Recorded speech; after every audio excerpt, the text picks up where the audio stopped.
Hello and welcome to the Just Here in the Dark podcast with me, your host, Shine, on this mystery day. I don't know exactly when I'm going to be putting this podcast out due to the fact that I've been extremely busy over these past few days, but that's always a good thing. I'd rather be productive than be bored and doing nothing. So, as always, you can check out the podcast on, off the top of the head, Google Podcasts, iTunes, Spreaker, iHeartRadio, and YouTube. Without any further ado, let's get into our first story. This next story comes to us from grunge.com.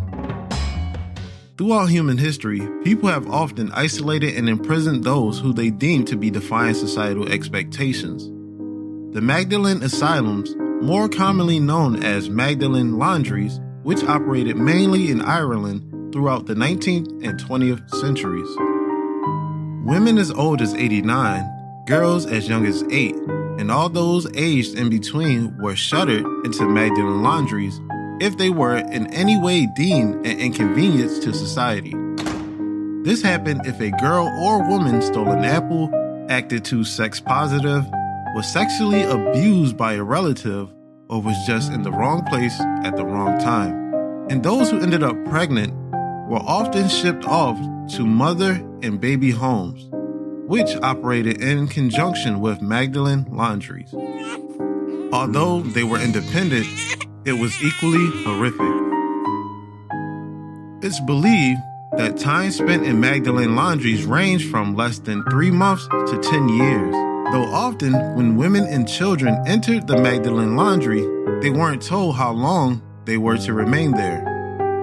While many Magdalen laundries were in Ireland, they also existed in Canada and Australia. Although it's unclear how many people went through Magdalen laundries, it's estimated is in the tens of thousands. And for many years, like Mary Carvener, the trauma of Magdalen laundries is difficult to forget, rendering some simply unable to communicate properly due to their experiences in the asylum. This is the tragic truth about Ireland's Magdalen asylums. Although Magdalen's convents existed in the medieval periods, they operated more like halfway houses, with the intention of retransitioning into society. But during the 16th and 17th century, the creation of the poor laws and the factory laws set the stage for the creation of Magdalen laundries. When a woman or girl was put into Magdalen laundry, her name was changed, her hair was cut, and her clothes were replaced with a uniform. According to human rights lawyer Maeve O'Rourke, the institutes were often places of physical neglect, poor hygiene, little heat, and lack of access to pain-relieving medication. Justice for Magdalene's research writes that they were rarely given any information about when or even if they were ever to be released. Silence was enforced at almost all times, and in many women's experiences, friendships were forbidden. Windows were either barred or unreachable, and doors were often locked. Even when women did have friends and family outside the Magdalen laundries, visits were discouraged, and on rare occasions that they did occur, they were supervised by the nuns. Women and girls at the Magdalen laundries were forced to work throughout the day, and in addition to doing laundry, they were often tasked with embroidering, sewing, and other manual labor. Some, like Mary Carvener, were sent to the laundries when they were children and received no education from the nuns while they were there. Instead, according to BBC, Carvener experienced long-term hunger while working into the night, looking after babies, cleaning, working in laundries, and preparing meals for the nuns. And while the residents received no pay for their work, the Magdalen laundries were run on a commercial for-profit basis. Punishments at the Magdalen laundries were frequent and severe. If anyone refused to work, they were starved, humiliated, or put in solitary confinement. According to the Justice for Magdalene's research, the report of the Interdepartmental Committee states that there were several recorded incidents of physical abuse and punishment, but many characterized their treatment as mental cruelty. However, it appears to have been based on a particular Magdalene Laundry. One woman recalls that on more than one occasion, if you were talking, you used to get slapped with a stick. The women at Magdalene's Laundry were overwhelmingly subject to verbal abuse and psychological abuse. One woman, who started to experience nocturnal enuresis while at the Magdalene's Laundry, stated that they pinned a wet sheet to me back and I was walking back to veranda with it. The journal writes that women and girls were forced to continue work no matter what. One woman remembered that when she had appendicitis and asked a sister if she could go to bed, the sister refused to let her leave for work. According to Origins of the Magdalene Laundries, education was withheld in order to aid the promotion of Magdalenism by keeping the inmates ignorant and therefore dependent on their keepers. Those who survived the Magdalene Laundries considered this fact as determining their loss of opportunity in later life. Alright, I'm going to cut it right here on this story, but there's actually a lot more to read, but since I'm already at the 6-minute mark, I'm just going to move on to our next story. But if you want to learn more, I encourage you to go to grunge.com. On to our next story.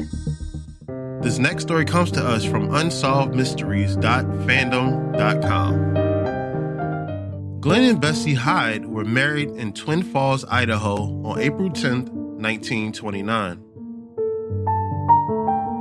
He was 27 while she was only 18. In the fall, they built a boat for a special honeymoon adventure, a trip down Colorado River to California.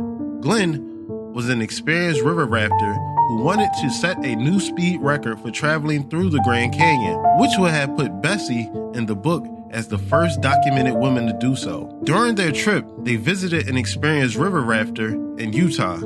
He told them that the boat they built was not safe for their trip. He was especially concerned about them not taking life jackets. However, his concerns fell on deaf ears. They took 26 days to get from Utah to Bright Angel Trail in the heart of the canyon. They were last seen on November 18th. 2 days earlier, they were photographed by Emery Kolb at his studio and home near the rim. He was well known in the area and had documented the canyons extensively. When they visited him, Bessie had grown tired of the river trip. He tried to warn them of the dangers ahead. He asked them to stay with him through the winter and wait until the weather improved. He even offered them his life jackets. However, Glenn refused all of his offers. Adolf Sutro was one of the last people to see them.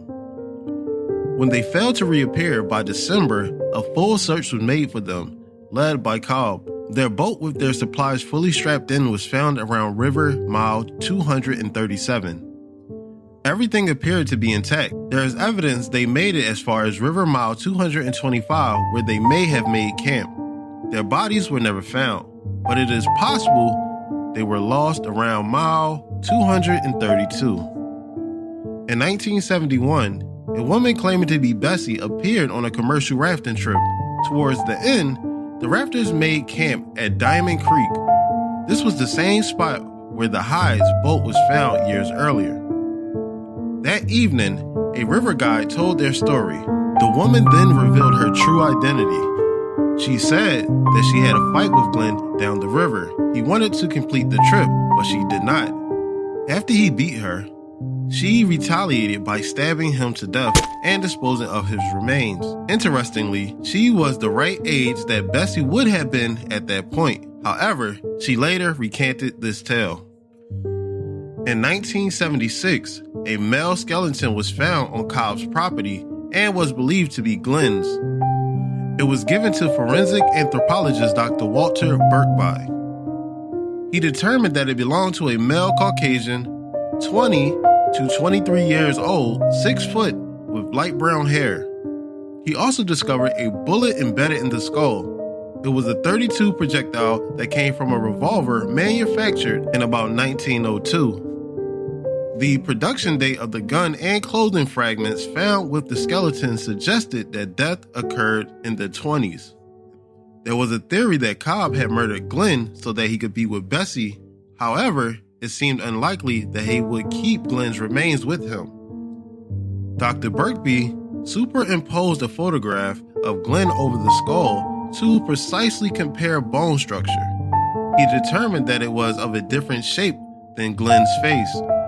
He pointed out several discrepancies. The eye orbits were angled differently, the cheeks were wider, and the shape of the chin was different. Based on this examination, Dr. Birkby was certain that that skull was not Glenn's.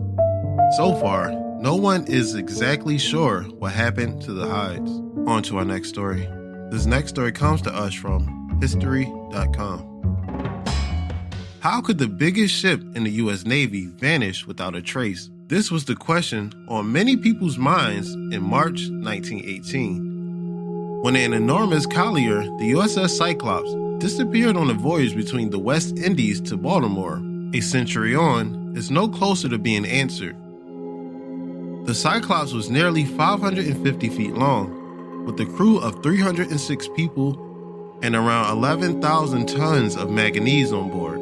She had been sailing successfully since 1910, traveling between the Baltic Sea, the Caribbean, and Mexico, and assisting with moving coal around the world and helping refugees. But in 1917, when America entered World War I, Cyclops became the key naval asset, transporting troops and coal to fuel other ships around the world. In 1918, the ship was given new cargo, tons and tons of dense manganese ore, used in steel making. She left Brazil, loaded up with the brittle metal, then voyaged to Barbados to resupply for a long journey home to Baltimore. The last known message from the ship was simply, "Weather fair, all well."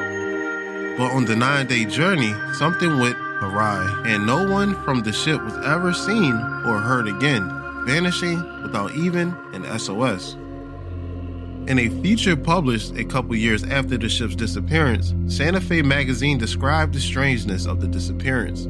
Usually a wooden bucket or a cork life preserver identified as belonging to the lost ship is picked up after a wreck, but not so with the Cyclops. She just disappeared as though some gigantic monster of the sea had grabbed her, men and all, and sent her into the depths of the ocean. And the suddenness of her destruction is amplified by the absence of any wireless calls for help being picked up by any ships along the route. At the time, people wondered whether the ship and crew had been a victim of a German submarine or raider. It was barely a year into the war, and the Cyclops would have made a strategic target, yet nothing materialized. And as time went on, it has become less and less likely that the German crafts had been in the area at all. Others have pointed fingers at the Captain George W. Worley. Months earlier, some members of the crew claimed Worley was a drunk, unsuitable to steer the ship. There were even reports of a minor mutiny staged on board the ship. The Navy defended Worley of these charges, and he was returned to his command with apparently little fanfare. The U.S. Navy says in its official statement about the Cyclops, "The disappearance of the ship has been one of the most baffling mysteries in the annals of the Navy. All attempts to locate her having proved unsuccessful." All right. I want to thank you so much for checking out the podcast today. It might be out this Saturday, so thank you for checking it out on Saturday. I honestly wasn't going to put out a podcast this week due to the fact that I was sick and I had a lot of stuff going on. My voice wasn't sounding right, but pushed through, made it happen. Late, but still got it done. And I want to thank everybody for supporting and listening to the podcast thus far. No real comments about the stories. I'm more interested, as I always say, about the listener's perspective and ideas. So, with that being said, stay you, stay weird. Until next time.